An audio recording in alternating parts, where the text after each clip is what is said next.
بنیادی بات ہے کہ اس کے لیے اللہ کی طرف سے معاقبات من بین یدیہ والکفی، آگے اور پیچھے سے فرشتے مقرر ہیں یحفظونہ من امر اللہ، جو اللہ کے حکم سے اس کی حفاظت کرتے ہیں۔ اور پھر اس کے بعد ہے کوئی یہ فرشتوں کی تائید اور نصرت ہی کو سب کچھ نہ سمجھ لے کہ اب فرشتے مجھ کو کچھ کرنے کی ضرورت نہیں، ہاتھ پیر مارنے کی ضرورت نہیں۔ فرشتے آئیں گے بھی تو پہلے تم کو ہاتھ اٹھانے پڑے گی، تم کو پیر اٹھانے پڑے گی، وہ صرف تمہارا ساتھ دیں گے۔ ان اللہ لا یغیر ما بقوم، اب دو باتیں ہو گئی نا، فرشتے مقرر ہیں اور عبادت کرتے ہیں اللہ کے حکم سے، اور اللہ کسی قوم کی حالت کو نہیں بدلتا جب تک وہ اپنے آپ کو نہ بدلے۔ اور بات ابھی ختم نہیں ہوئی، آیت ختم نہیں ہوئی، وہ سورہ رعد کی آیت نمبر 11، وَإِذَا أَرَادَ اللَّهُ بِقَوْمٍ سُوءًا فَلَا مَرَدَّ لَهُ وَمَا لَهُم مِّن دُونِهِ مِن وَالٍ۔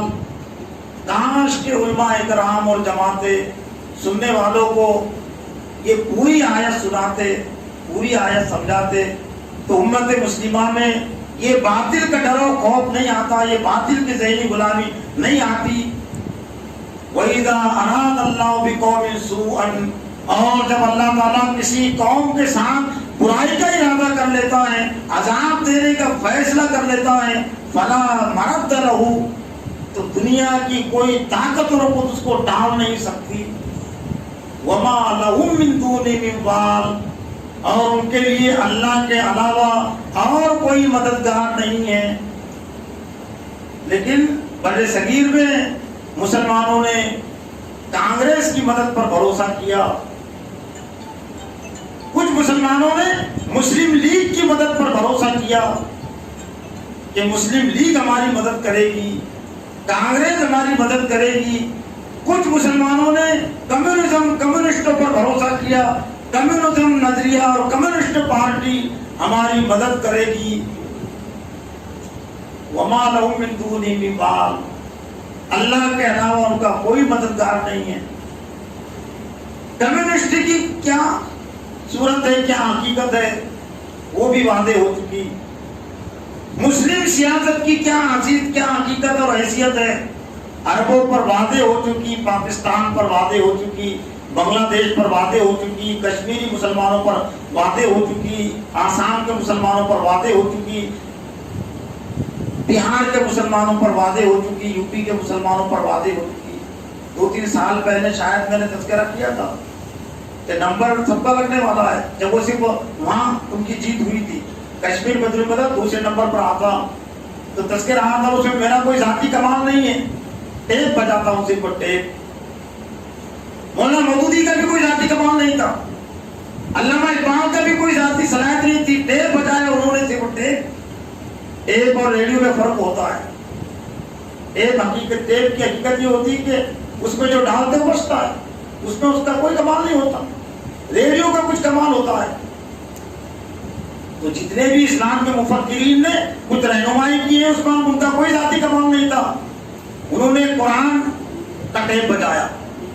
ان کی صرف خوبی یہ تھی کہ وہ دوسرے ٹیپوں کو نظر انداز، دوسری کیسٹوں کو انہوں نے نظر انداز کر دیا، اہمیت نہیں دی۔ اور اللہ تعالیٰ کی جو سی ڈی ہے قیامت تک کے لیے، وہ ٹیپ جس میں حضرت آدم علیہ السلام سے لے کر قیامت تک کی تاریخ ہے، بہت بڑی کتاب ہو گئی نا۔ حضرت آدم علیہ السلام کے زمانے کو ایک اندازے کے مطابق بڑا چڑھا کر اگر پیش کرے تو 10,000 سال، اور حساب اور کتاب کے نقطۂ نظر سے پیش کرے تو 8,000 سال۔ وہ یوں کہ حضرت ابراہیم علیہ السلام کے دور کو 4,000 سال کا عرصہ ہو رہا ہے، سب کا اس پر اتفاق ہے۔ حضرت ابراہیم علیہ السلام کے زمانے کو 4,000 سال کا عرصہ ہو چکا، اور یہ بھی ایک حضرت ابراہیم علیہ السلام اور حضرت نوح علیہ السلام کے درمیان میں 1,000 سال کا عرصہ اور فاصلہ ہے، تو 5,000 سال۔ اور یہ بھی طے ہے کہ حضرت نوح علیہ السلام کا زمانہ 1,000 سال پر مشتمل ہے، تو 6,000 سال کا عرصہ۔ اور یہ بھی تاریخی روایتوں میں ہے کہ حضرت آدم اور حضرت نوح علیہ السلام کے درمیان میں 1,000 سال کا فاصلہ اور فرق، تو 7,000 سال۔ اور یہ بھی ہے کہ حضرت آدم علیہ السلام کی عمر 1,000 سال کے قریب تھی، تو گویا کہ حساب کتاب کے نقطۂ نظر سے تو 8,000 سال ہی بنتے ہیں۔ لیکن اور مبالغے کے ساتھ 10,000 کہہ لیجیے، فرق نہیں پڑتا۔ لیکن قرآن مجید کو کون سی کتاب ہے جو حضرت آدم علیہ السلام کا تذکرہ بھی لیے ہوئے، اور قرآن مجید کا ایک تعارف یہ کہ یا خبر ما بعدکم ونبؤ ما قبلکم وفیہا ذکرکم، یہ وہ کتاب ہے کہ تم سے پہلے آنے والوں کا اس میں تذکرہ ہے، ماضی کا اس میں تذکرہ ہے، اور بعد میں آنے والوں کی بھی خبر ہے، اور اس میں تمہارا ذکر ہے۔ لیکن ہم نے تو اس کتاب کو اس لائق سمجھا ہی نہیں کہ ہم اس میں اپنا ماضی دیکھیں، ماضی تلاش کریں، اپنا حال ہم دیکھیں اور ہمارا مستقبل ہم دیکھیں۔ ہم تو صرف نو بھارت پڑھ کر، لوک مت پڑھ کر اور رویش کمار کے تبصروں کو سن کر ہم حالات حاضرہ سے واقف ہونا چاہتے ہیں۔ رویش کمار کے تبصرے کچھ بھی نہیں ہیں قرآن کے تبصروں کے مقابلے میں، اس کی بھی ایک حد ہے۔ صرف وہ زیادہ کہہ سکتے ہیں کہ موجودہ دور میں جو سیاسی تبصرے جو اخبارات ہیں ان میں کس قدر بہتر ہے، لیکن قرآنی تبصروں کے سامنے، قرآنی حقیقت کے سامنے، قرآنی میڈیا کے سامنے، حدیث کے میڈیا کے سامنے، انبیاء کے میڈیا کے سامنے روش نہیں، ایسے ہزاروں لاکھوں رویش کمار بھی پیدا ہو جائے تو خس و خاشاک کے مٹی کی دھول ہے، وہ نہیں بچا سکتے، وہ نہیں سمجھا، نہیں حقیقت وہ دکھا سکتے ہیں انسانوں کو، ان کے بس میں ہے ہی نہیں ہے طاقت اور قوت۔ تو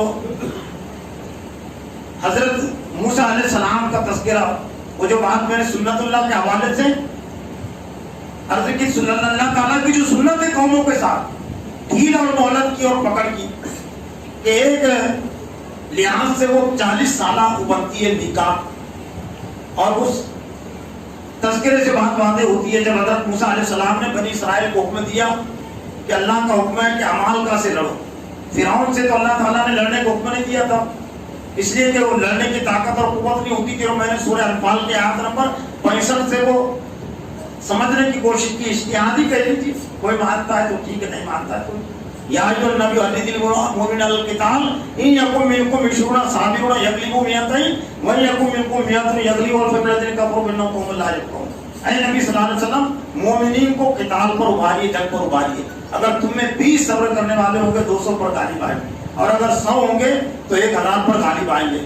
تو اس سے میں نے حاصل مطالعہ جو قائم کیا کہ اس سے کم کا بھی اگر غلبے کا پیمانہ ہو سکتا تھا تو اللہ اس کو ضرور بیان کرتا۔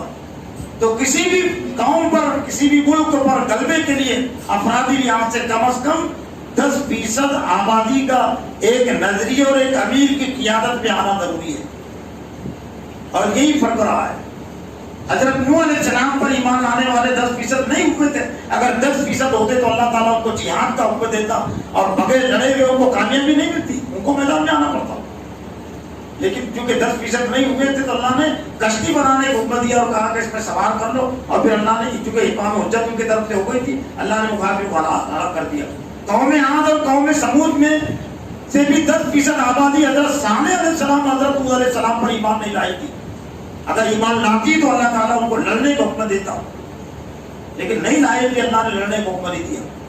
بنی فرعون کے مقابلے میں بنی اسرائیل حضرت موسیٰ علیہ السلام 10% طاقت اور قوت کی اس میں نہیں آتے تھے، اس لیے اللہ تعالیٰ نے حضرت موسیٰ علیہ السلام کو، بنی اسرائیل کو فرعون سے لڑنے کا حکم نہیں دیا۔ حالانکہ فرعون سے بڑا ظالم اور کون ہوگا؟ بچوں کو ذبح کرتا تھا نا، تو موسیٰ علیہ السلام کم طاقتور تھے کیا؟ اور پھر جو معجزہ ان کو دیا گیا تھا وہ ہنسدے کے وہ نام کی صورت میں، وہ ہنسدے کا ترجمہ جو کچھ ہندوستان کے مترجمین نے کر دیا، لیکن میرا اپنا احساس یہ کہ شاید بڑے ہونے کی وجہ سے کر دیا، لیکن اس کا اطلاق اس پر نہیں ہوتا ہے۔ حضرت موسیٰ علیہ السلام کے لاٹھی جو سانپ ہوتی ہے، حیۃ التصا، دوڑنے والا، وہ ہنسدہ اور وہ بڑا موٹا سانپ تو نہیں طرح تھا، اس کو تیزی تو نہیں رہتی، لیکن شاید وہ بڑے کے ہونے کی وجہ سے ہندوستانی مترجمین نے وہ ہنسدے کا ترجمہ کر دیا، حالانکہ ہنسدے کا ترجمہ صحیح نہیں ہوتا، وہ ناگ کا ترجمہ ہوتا ہے اسے ہندوستان کے پس منظر میں۔ اور اس لیے بھی کہ بنی اسرائیل میں بھی وہ جو آج جو چیزیں کہ جو پوجا پرستش کے حوالے سے وہی آ رہی ہے، ناگ کی پوجا پرستش، وہ یہودیوں سے وہ چیز آئی ہے۔ موسیٰ علیہ السلام کو اللہ تعالیٰ نے وہ معجزہ پوجا پاٹ کے لیے تو نہیں دیا تھا، ناگ کی پوجا کرنے کے لیے، سانپ کی پوجا کرنے کے لیے نہیں تھا، لیکن جب ذہن اور دماغ پر شیطان حاوی ہو جاتا ہے، ابلیس سوار ہو جاتا ہے، تو وہ اسی طرح سے وہ کام لیتا ہے۔ حیۃ تسعیٰ، دوڑتا ہوا سانپ، تو دوڑتا ہوا سانپ ہلتا نہیں ہوتا نا، اس کو تو بہت دیر لگتی اٹھنے کو، چلنے کو ادھر ادھر۔ تو خیر موسیٰ علیہ السلام کو اللہ تعالیٰ نے نجات دے دی فرعون کے ظلم و ستم سے، فرعون ادھر کرتے۔ تو جو اللہ تعالیٰ فرعون کو گھر پہ کر سکتا تھا تو قوم عمالقہ کو نہیں کر سکتا تھا کیا؟ کر سکتا تھا، لیکن کیوں؟ قوم عمالقہ کے مقابلے میں موسیٰ علیہ السلام اور بنی اسرائیل کی طاقت و قوت 10% سے زیادہ ہوتی، اور ان کے لیے ضروری تھا کہ وہ لڑے۔ لیکن جب انہوں نے انکار کیا اور کہا کہ فضل مند اور تو کا فقا میرا نہ ہونا قائم، تو اور تیرا رب جا کر لڑے، ہم یہاں بیٹھے رہیں گے، تو بڑی بے بسی سے حضرت موسیٰ علیہ السلام نے اللہ سے دعا کی تھی، رب لا املک الا نفسی واخی فافرق بیننا وبین القوم الفاسقین۔ اے میرے رب، میں تو صرف اپنے آپ کو اور اپنے بھائی ہارون کا مالک، تو مجھ کو اور یہ فاسق، مجھ میں اور فاسقوں میں جدائی میں ڈال دے، یعنی میں بنی اسرائیل میں رہنا نہیں چاہتا۔ تو اللہ تعالیٰ نے موسیٰ علیہ السلام کی دعا تو قبول نہیں کی، لیکن اپنی ایک سنت جاری کی سزا سے متعلق، اور میں نے اسی سے استنباط کیا ہے، بڑے صغیر کے حوالے سے، عربوں کے حوالے سے بھی۔ قال محرمۃ علیہم 40 سنہ یتیہون فی الارض فلا تأس علی القوم الفاسقین، کہ اب 40 سال کے لیے ان پر بستی حرام ہے، 40 سال کے لیے ان پر آبادی حرام ہے، ان کو صحرا میں رہنا پڑے گا، سرگردہ یہ رہیں گے، بھٹکتے پھریں گے، یتیہون فی الارض، زمین میں بھٹکتے پھریں گے، اور تو کافر قوم پر افسوس نہ کر۔ تو اب اللہ تعالیٰ کی پالی سنت کے مطابق گویا کہ 40 سال بڑے اہم ہوتے ہیں، پکڑنے کے لیے آپ تھے، کسی کو ڈھیل اور مہلت دینے کے لیے آپ تھے۔ اور پھر اپنا احساس یہ کہ 40 سال اللہ تعالیٰ نے جو قوموں کے حوالے سے اپنے سنت اور پالیسی جو بیان کی، وہ عین حقیقت پر مبنی ہے اور انسانوں کی عمروں پر مبنی ہے۔ آج بھی جو عمریں ہیں 60 اور 65 کے بیچ میں عالمی عمروں کا تناسب ہے، کوئی 80 سال کا ہے تو کوئی 40 سال کا ہے، لیکن عمروں کا تناسب 60 اور 65 کے بیچ کا ہے آج بھی۔